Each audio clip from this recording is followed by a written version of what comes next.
San Pedro TV presenta modelo alternativo para la producción lechera y ganadera en general, por un camino amigable con el medio ambiente y con los animales. Con el médico veterinario Alfonso Fernández descubre las últimas técnicas y prácticas sostenibles que cambiarán la forma en la que concebimos la ganadería. Acompáñanos en esta travesía hacia un enfoque más consciente y exitoso en la producción ganadera. A las 3 de la tarde, con repeticiones los sábados a las 8 p.m.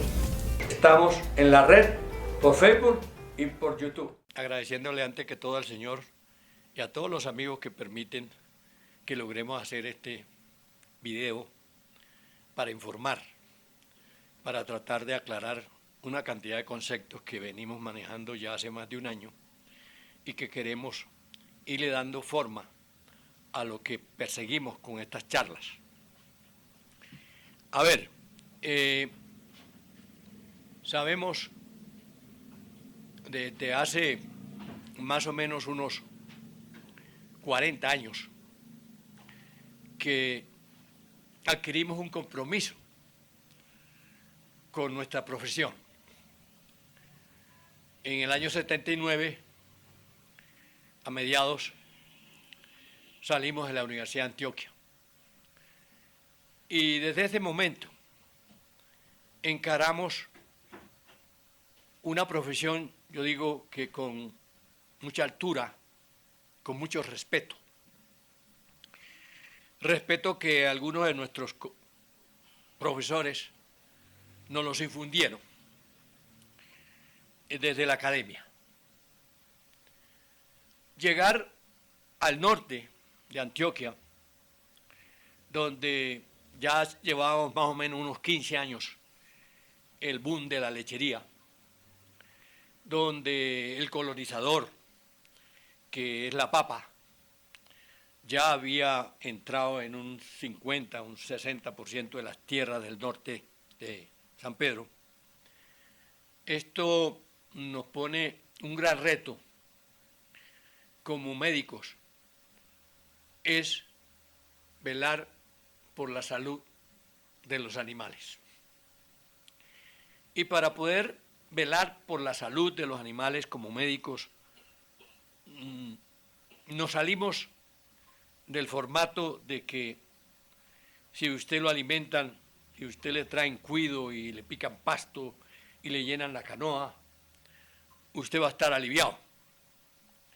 Hablemos de nuestros animales. Y fue, digamos, la figura que se le vendió al ganadero. Al ganadero el técnico llegaba y llegaba en representación de una empresa vendedora de concentrados o de una compradora de leche. Y dentro de sus obligaciones estaba en que tenía que empezar a promocionar los productos de la empresa que le estaba pagando. No voy a decir que yo no trabajé con empresas vendedoras de insumos. Yo trabajé directamente con un señor 8 años en Don Matías, donde lo primero que me dijo fue: yo a usted no lo necesito para que me venda cuido, yo a usted lo necesito para que me atienda bien los clientes. Y me pareció muy plausible la posición del hombre, porque no me estaba marginando mi profesión a un catálogo de venta, sino a una venta de servicio. Y que detrás del servicio, de más que se venía mucha venta. Y así es, cuando usted ofrece un buen servicio en cualquier empresa, la venta viene. Los vendedores buscan a la empresa por el servicio. Esto lo digo porque yo salgo de una empresa que en ese momento fue Purina. Yo llego a Purina, a Don Matías, cuando se vendían 40 toneladas. Y en 6, 7 meses estábamos vendiendo 80 o 90 toneladas.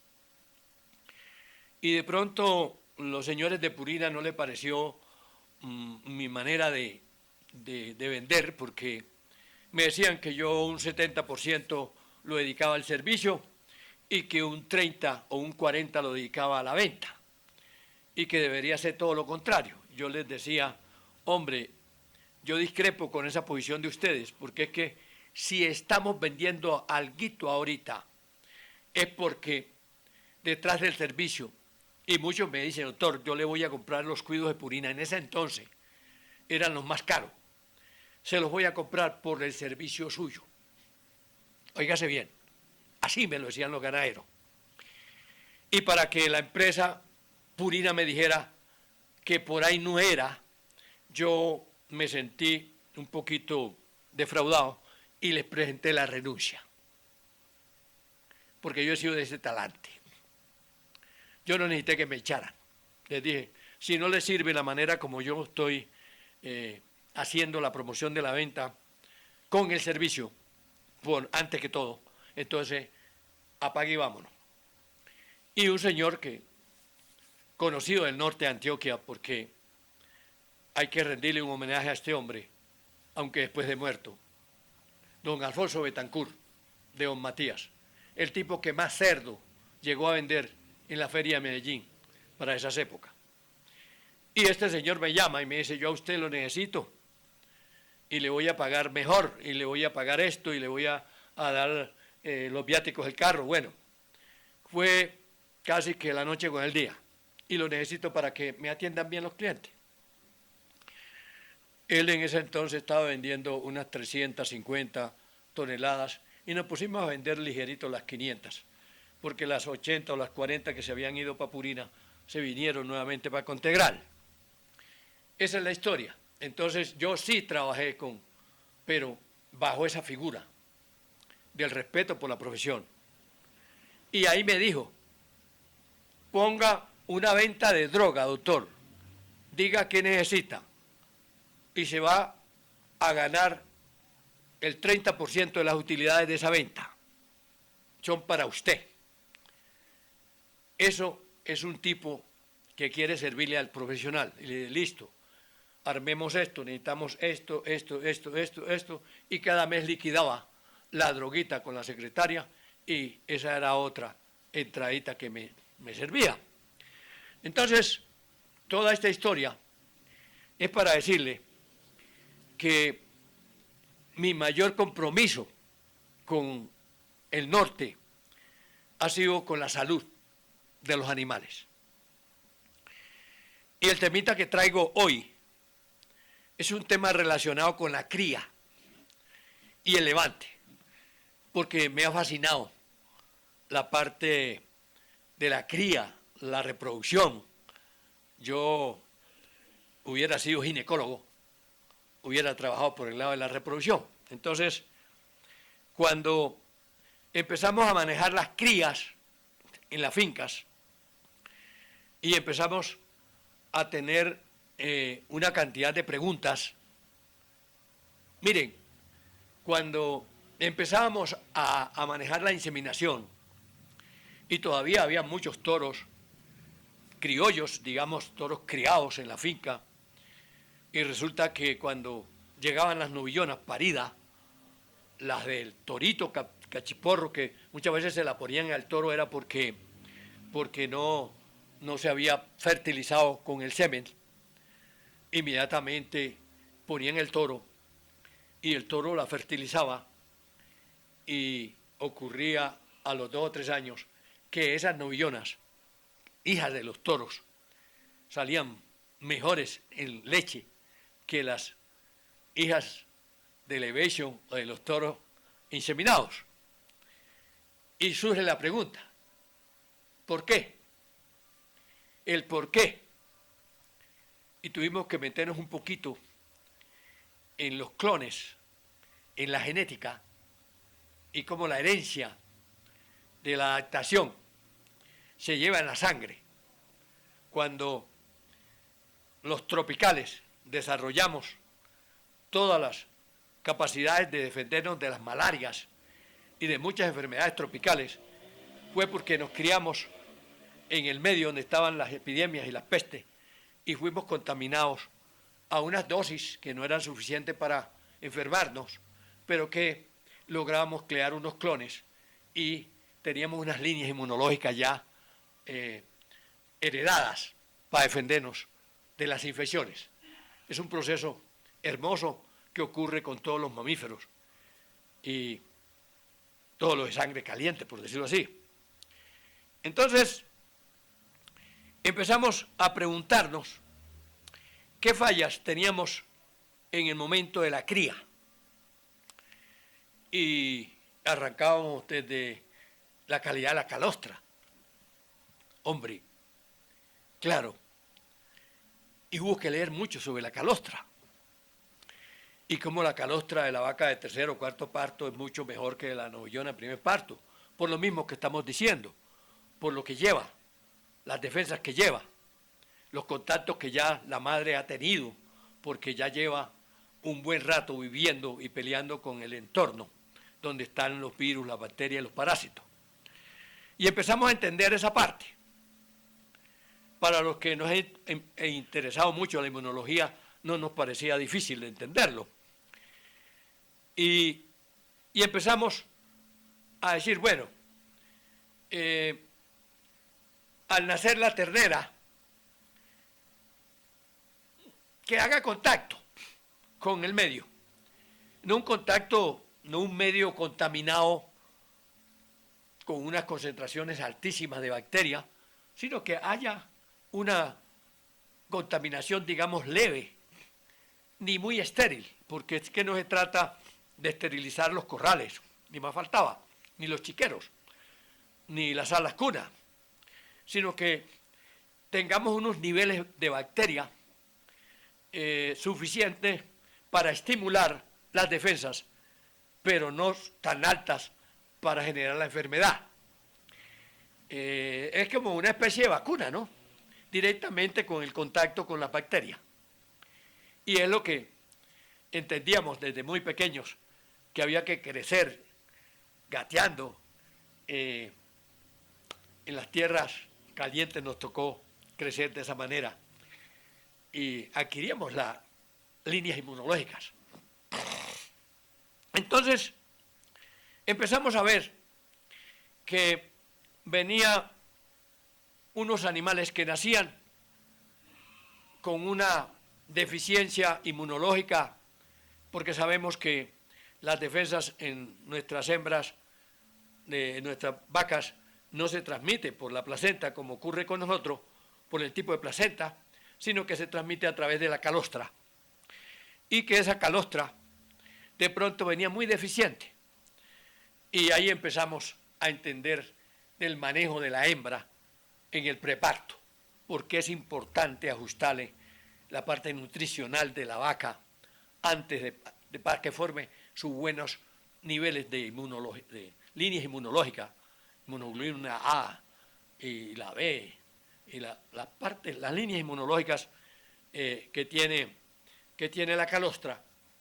Y vimos que había que empezar a corregir, cosa que no se ha hecho en una gran proporción, no se ha hecho en la mayoría, no se contempla que hay que hacerle un manejo subgéneri y adecuado a la vaca, faltándole las últimas 3 semanas para parir, para que críe con un buen estado sanitario, y con eso vamos a evitar incluso las enfermedades asociadas al parto, que son más de 10, y vamos a evitar y vamos a procurar para que venga una calostra de muy buena calidad. Nosotros no somos preventivos, porque hemos creído que las cosas son el producto del azar y de la suerte. Unos estudiosos alemanes me enseñaron que eso era totalmente falso. Nada es producto del azar ni de la suerte. Todo es el resultado del conocimiento que tengas de la causa, conocimiento de causa, y cómo lo vas a prevenir y cómo lo vas a evitar. Entonces, llegar a concientizar a la gente de que hacer unos programas del preparto. Llegamos con unos programas de Purina, que yo trabajé con Purina, hablando del cuidado del preparto, y manejamos unas líneas de cuidado especiales para la vaca para antes del parto, y cómo llevarla ya al parto, cómo mezclar ya el cuidado que le estamos dando, el preparto con el cuido con que se va a ordeñar, en la proporción que se debe mezclar, en fin. Y vimos que todo esto se iba por la borda. Era muy poquito el que le interesara a esta parte. Y nos teníamos que conformar como médicos con tratar los enfermos. Y no falta el que me puede estar diciendo desde por allá, pero es que los médicos se inventaron es para tratar la enfermedad. Falso, totalmente falso. El padre de la medicina llegó a decir que ojalá que tu alimento sea tu propia droga. Mire cómo le estamos dando a la nutrición el lugar que se merece, y es el que nunca le hemos dado. ¿Cómo es que vamos a hacer pastos nutritivos para no tener que ir a comprar más basuras? Porque lo que compramos son basuras, porque tienen el mismo modelo, el NPK. Entonces, nos metieron el NPK en las praderas, unas praderas cargadas de nitritos y de nitrato, de amoníaco, y vemos las intoxicaciones que aparecen cuando vienen los veranos y aparecen las aguas, que nos han tenido muy locos últimamente con lo que pasó, por ejemplo, en la sabana de Bogotá, y aquí por los lados de Entre Ríos, y por toda esta parte, muchos animales muriendo por la intoxicación con nitritos y nitratos. Entonces tenemos unas pasturas que son agua, sabemos que son un 70, un 80% de agua, y los elementos que deberá traer nitrógeno, calcio, fósforo, potasio, zinc, boro, cobre, cobalto, molibdeno, azufre, una cantidad de elementos que no hemos sido capaces de ponérselo a la tierra. Y esos elementos son vitales, son necesarios para la vida. Y salir a comprarlos es una mentira. Eso ya ni los venden, porque si nos vamos a pegar a un Fertimín, a un producto son productos que no son completos. Los únicos completos estarían en adicionar los polvos de roca que estamos sugiriendo a los potreros para que ese perfil de minerales estén en las pasturas y estén en la leche de las vacas y en las carnes de nuestros animales que criemos. Entonces, me metí con lo de las terneras y el desarrollo de las terneras y empecé a entender una cuestión que me llamó mucho la atención, porque empecé a hacer unos trabajos en el año 2000, donde quise simular o replicar, haciendo seguimiento con los manejos que tenemos de nuestras terneras, que son un semipastoreo, son un encierre de 2 meses, o sea, la cunita, y luego empiezan a potrero. Y empezamos a hacer este seguimiento desde la salacuna. Y empezamos a detectar las patologías bacterianas y parasitarias desde los primeros 15 días de nacida. La ternera ya tenía coccidia, ya tenía la diarrea, ya sabíamos que venía con unos calostros con muchos radicales libres, que hoy sabemos qué es eso, y que causan una intoxicación en el ternero acabado de nacer. El mismo calostro lo puede intoxicar porque no se le ha hecho el adecuado manejo a la vaca, que viene con unos radicales libres que los hereda desde la vaca. Entonces vemos que hay unos factores que el médico le ha importado muy poquito saberlo y enseñarlos mucho menos. Cuando llegamos a este conocimiento de la verdad, de qué pasa con la acabada de nacer y cómo a los 2 días de nacida ya estaba con diarrea y por qué, ya empezamos a analizar que la falla viene desde la calostra, la calidad de la calostra.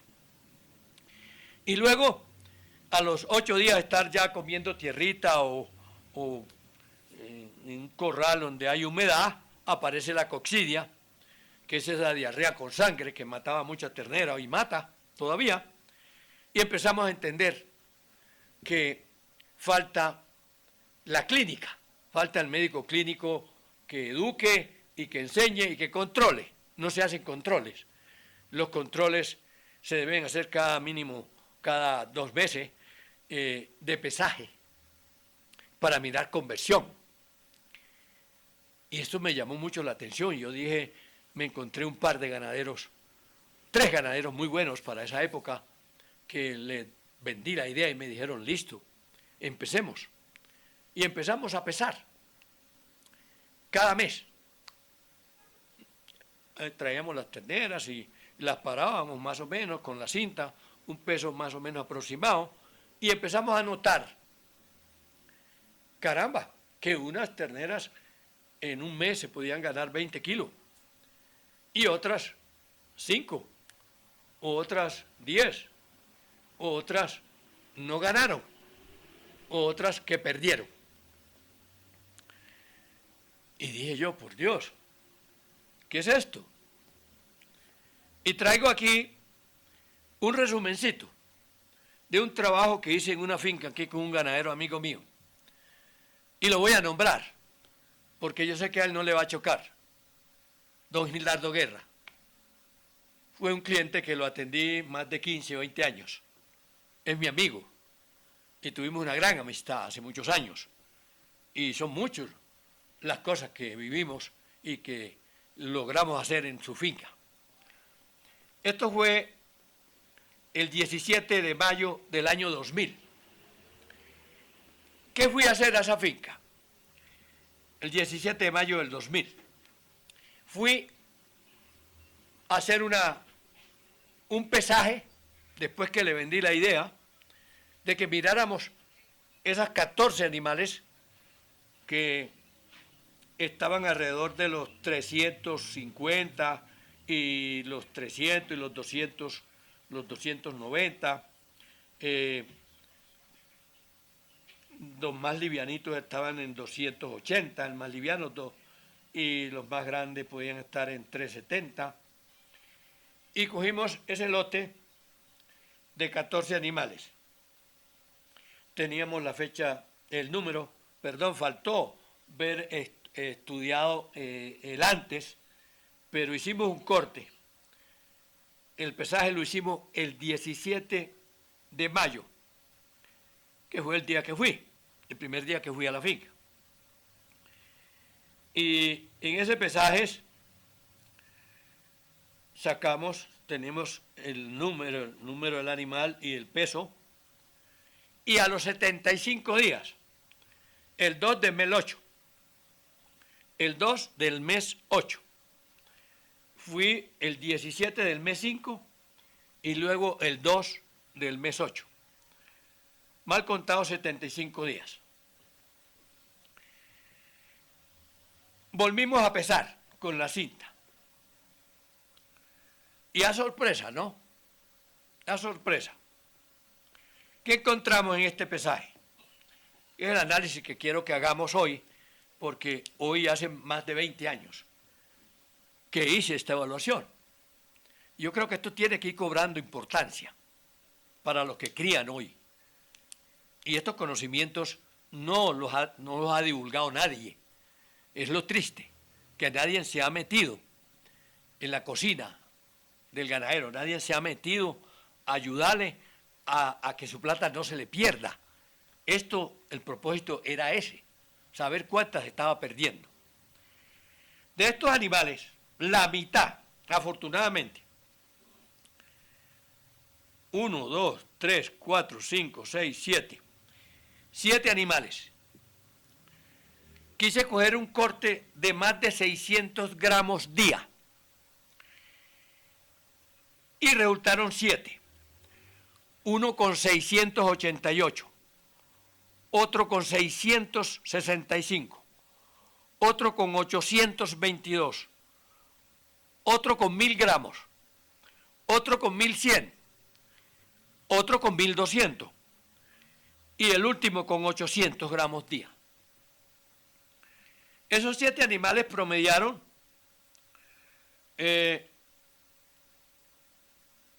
900, tuvieron un promedio de más de 900 gramos día, casi del kilo, de 800, perdón, un promedio de 869 96 gramos, casi 900 gramos día.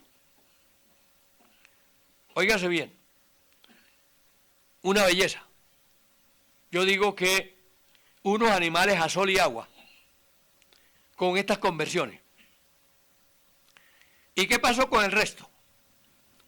De menos de 600 que ganaron, hubo uno que ganó 200 gramos día, otro que ganó 445, otro que perdió 133 gramos día, otro que ganó 400 gramos día, otro que no ganó. Hubo dos animales que no ganaron nada, ni perdieron, afortunadamente.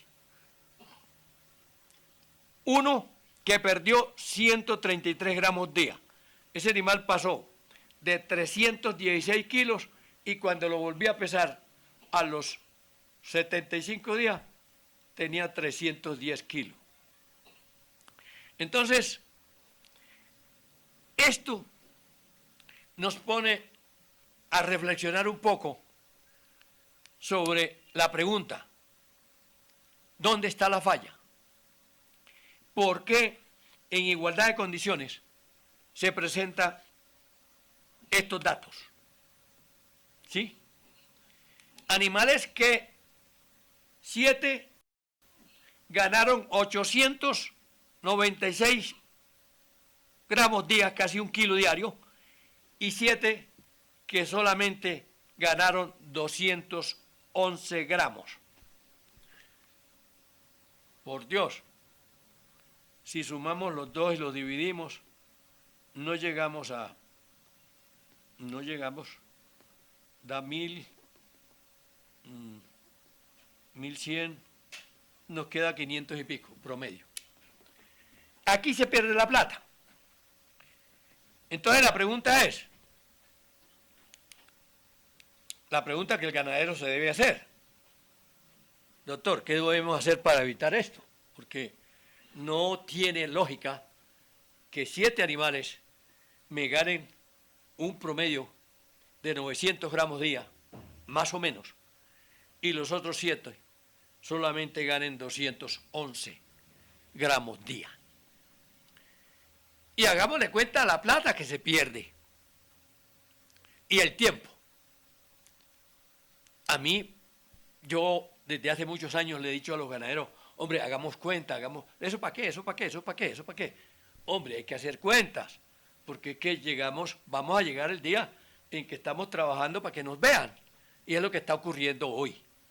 Hoy podemos decir que la mitad de los ganaderos del norte están trabajando a pérdida. Eso no es un invento mío, porque estamos viendo gente que le están, no sé, con esta subida que acabó de hacer de 5.000, ¿de qué?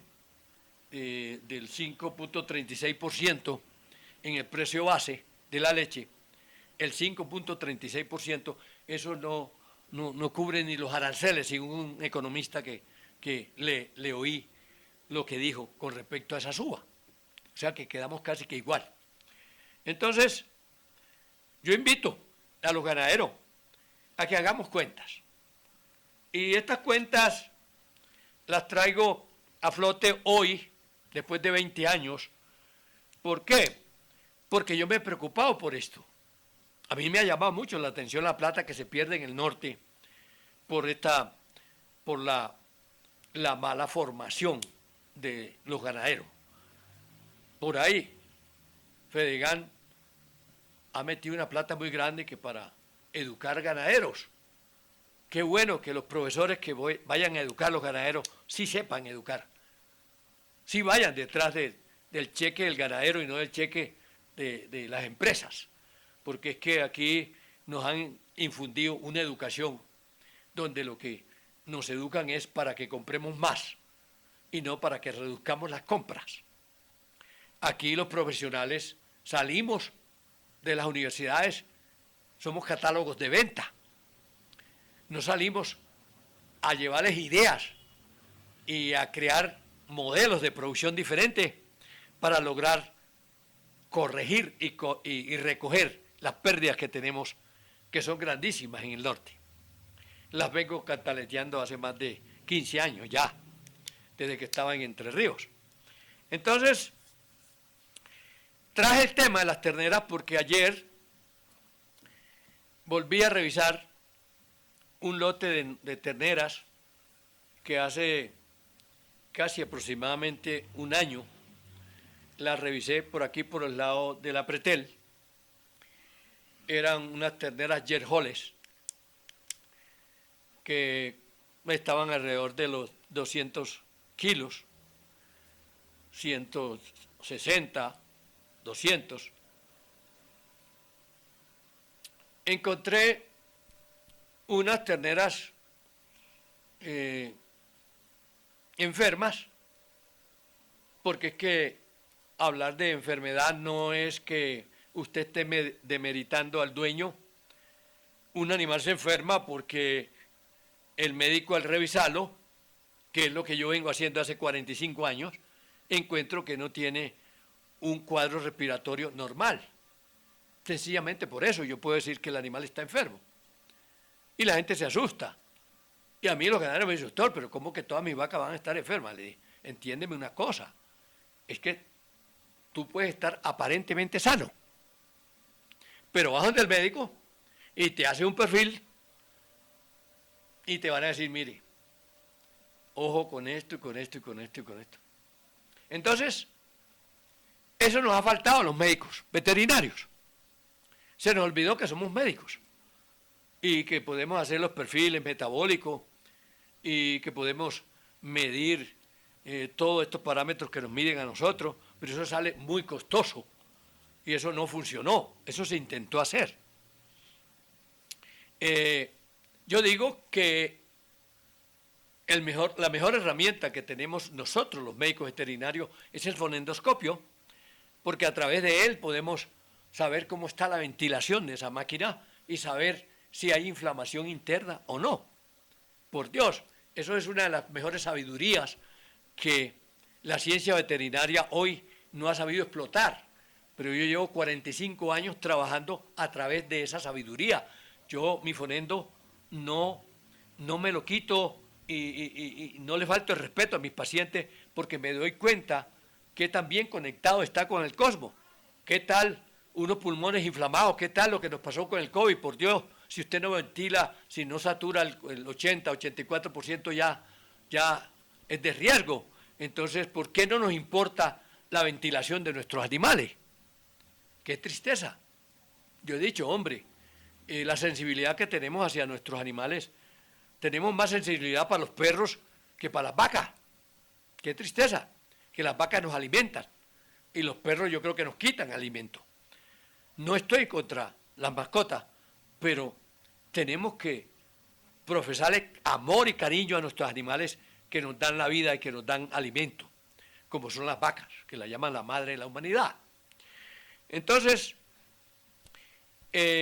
cuando empezamos a auscultar las terneras desde muy temprano con el fonendoscopio y a darnos cuenta que esas que estaban, que no ganaban y que perdían, y no fue solamente este trabajo que hice con don Gildardo Guerra. Yo aquí tengo otro ganadero que lo voy a nombrar porque me gusta que la gente sepa que hay gente que me brindó a mí la oportunidad de hacer los trabajos, que es Carlos José Múnera, con quien trabajé más de 3 años aquí en el Herrero. Hicimos unos trabajos donde los promedios que teníamos en levante de ternera era un promedio de 767 gramos día en unas novillonas que estaban llegando a toro con 15 meses, con más de 340 kilos, ¿sí? Animales con 10 meses, con 11 meses de edad, 11 meses con 300 kilos, 11 meses con 300 kilos. Entonces, hicimos un trabajo donde hacíamos los pesajes cada mes, y nos dimos cuenta que hay un factor, ojo a lo que voy a decir, porque esto no es pesar por pesar. Hay un factor que se sale de las manos, muchas veces del mismo médico, y que está ligado al medio ambiente, que es el estrés oxidativo. ¿Con qué se come esto? Es cuando el animal empieza a tener problemas con su entorno y pierde el equilibrio con la temperatura, con los calores, y ahora sí que más. Entonces se dispara un chip a nivel del cerebro de la vaca, del hipotálamo, y aparece lo que se llama estrés. Primero aparece un estrés oxidativo, porque está asociado no solamente a los radicales libres, sino también a un manejo mal de la proteína que estamos aportándole al animal. Entonces encontramos que después del estrés oxidativo aparece el famoso estrés, que el animal se queda en estrés y se puede quedar en un estado de estrés donde deja de producir, deja de rentar bien y se afecta la fertilidad y aparece la inmunodepresión. Uno de los hijos mayores del estrés es que se caen las defensas, y al caerse las defensas se abren todas las puertas para que entren bichos, parásitos, bacterias, hongos, virus, y nuestros animales se vuelven como unos hospederos, como unos hospitales llenos de cuanto bicho se le antoja entrar. Y encontramos animales inflamados de todos los sistemas. Entonces, ocultamos, está inflamado, no podemos ver hígado y pulmones, pero pulmones sabemos ya que está inflamado, hacemos un chequeo de mastitis, está inflamada, vemos las características de las heces, está inflamado los intestinos, que sabemos que el yeyunio y el ilion de las vacas puede medir 44 metros de largo, se inflaman. Entonces, tenemos animales inflamados. ¿Y cuánto se pierde? Un 30, un 20, dependiendo del grado de inflamación de cada uno. Eso está medido, eso lo he medido yo, en la medida en que me he interesado por tratar de tener animales desinflamados. Y eso se logra si se hace un equipo de trabajo. De resto es muy difícil. Es muy difícil. Y lo que hacemos, lo que hemos logrado hacer, es unas ventas grandísimas con los agropecuarios, porque al ganadero se le hizo creer que la salud eran drogas, fórmulas, recetas, drogas nuevas. La salud no es eso. La salud es lo que se logra con un buen plan de nutrición y un buen manejo sanitario, que lo tiene que hacer el médico, con la beneplacencia del dueño de la vaca. Ese equipo de trabajo a la gente le choca tener un médico veterinario de cabecera, pareciera que lo ofendieran porque le hicieron creer que él no necesitaba veterinario. Y no falta el vendedor que le dice, venga, aprenda usted no necesita veterinario, usted ya sabe. Y esa es la gran mentirita que le hemos vendido para poderle vender droga toda la vida al hombre del campo. Al hombre del campo lo hemos preparado para que compre. ¡Qué belleza! Eso nos ha llevado a unos extremos donde nosotros los médicos veterinarios somos un cero a la izquierda. Y si no, nos queremos ser dioses que queremos preñar las vacas a puntas de hormonas. Y eso no es así. Primero hay que saber qué grado de salud tiene la hembra para no botar tanta plata. De pronto los ricos tienen cómo hacer eso. Y se creen que están en el punto, en la parte alta del conocimiento, porque viene un fulano y se lleva 10, 15 millones de pesos cada 10 o cada mes o cada 2 meses. Pero yo creo que la salud te la tenemos que procurar a nuestras vacas es con la comida que fabriquemos en la casa. Qué tristeza, que aquí estamos pensando que la salud de nuestras vacas las vamos a lograr con los menjurjes que compramos en las agropecuarias. Gran mentira.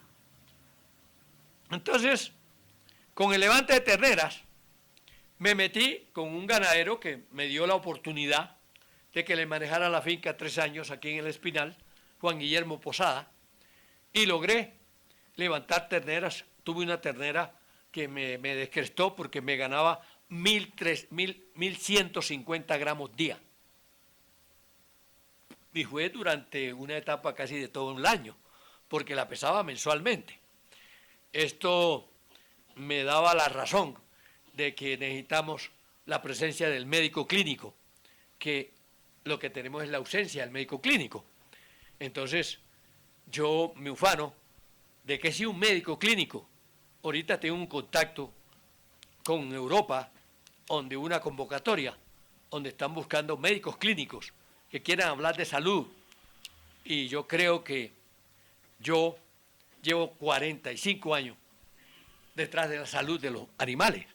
Gracias al Señor me abre las puertas y ya me inscribí a esta empresa o a esta propuesta porque están buscando profesionales que les guste lo que es la salud, la sanidad, no de solo los animales domésticos, sino también de los silvestres, que también he leído mucho sobre eso porque el doctor Wallace fue un médico veterinario que trabajó más de 4 años en África, hizo más de 20.000 necrosias y es un colega que aprecio mucho, que está vivo todavía en los Estados Unidos, el doctor Joel Wallace, el tipo que más admiro en este momento como médico, porque no solo es médico veterinario, sino que se doctoró también como médico humano para poder tratar a los niños con la esclerosis múltiple a nivel de los pulmones, porque le ganó la pelea a los científicos de que la esclerosis múltiple no es genética, sino deficiencia de selenio en las hembras. El doctor Joel Wallace, consúltenlo. ¿Quién fue el doctor Joel Wallace? ¿Quién es? Para que nos ilustremos un poquito sobre el conocimiento de la salud de los animales y cómo defiende lo que son los minerales para nuestros animales. Muchas gracias por la atención. Mi teléfono es el 312-282-1820. 312-282-1820.